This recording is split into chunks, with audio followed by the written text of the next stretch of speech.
Macca's Guides. Hey guys, Macca here, continuing with Dead Cells. This is the Rune walkthrough. In this video, I will be showing you how to get the Challenger Rune. You will require the Vine Rune, which is from a previous video.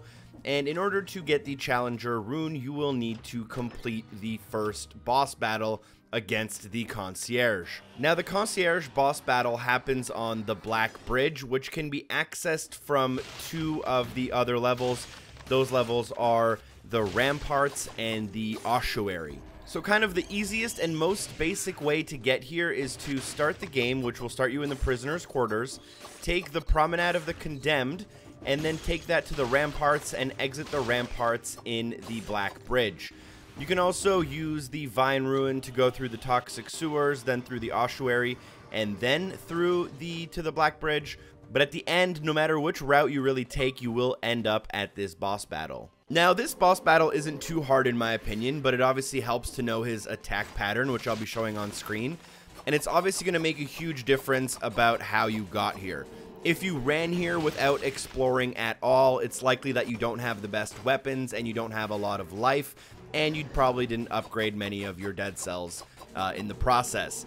But if you did take your time, you got a lot of the upgrades, you have everything kind of set up the way you want it, you should be able to make easy work of him. Now, there are going to be different strategies depending on what you bring into the boss battle. As you can see, I'm going to be mainly focusing on using the traps and then slowly taking care of him, as I don't think my weapons do, too much damage, and I figured I would play it a little bit more safe since you have your flasks as well to heal if you need them. So what I did was I brought in the traps. I would trap him. I would try to get behind him when he would try to swing at me. I would, roll or dodge through him. I would also try to freeze him when possible to slow him down, which would make his attacks a lot more easily readable. Obviously, you want to jump over any time he pounds the ground and causes the fire to go across. You're going to want to watch out for that. You're going to want to watch out for when he swings at you, and you want to watch out for when he has this red orb around him, which can damage you very, very quickly. You want to try to zone him out. You want to try to get behind him. You want to try to make sure you attack him with as much, your highest DPS stuff and the best stuff you have. So make sure you bring whatever you can with you to give you the best chance. And take your time if you need it, or go really aggressive if you think that'll do better for you. And more or less, you'll eventually take care of him. He will drop a ton of stuff. You'll also unlock an achievement or trophy the first time you beat him. And one of the things you will grab is the Challenger Rune, as you can see on screen. This will allow you to access the daily challenge. We can access the daily challenge from the main menu, or we can access it from the prisoner's quarters, which is the first area in the game. So the daily challenge is basically an unlockable mode. Every day it's going to be different, and it's going to be a competitive map. And the goal is to collect as many points as possible and defeat the boss at the end of the run within the time limit. Now, similar to the normal game, you can basically run through the entire level straight to the boss, but doing so will be incredibly hard.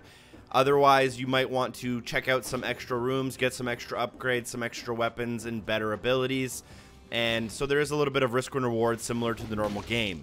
Doing dailies is actually incredibly important because not only will you unlock an achievement or trophy the first time you complete one, you'll also make progress towards blueprints. So the first time you ever complete a daily, you'll get a blueprint for the Swift Sword.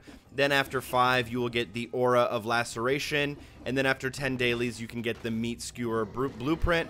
And I believe there are more and more to come, but they haven't been found yet. You can only get a maximum of 1 completion per day, obviously, but you're free to replay the mode as much as possible to get the best point total you can for leaderboard position. Hopefully this video was helpful to you guys. Thank you so much for watching. Special thanks to all the amazing people on Patreon for supporting the show. Hopefully I see you guys in the next video. Peace.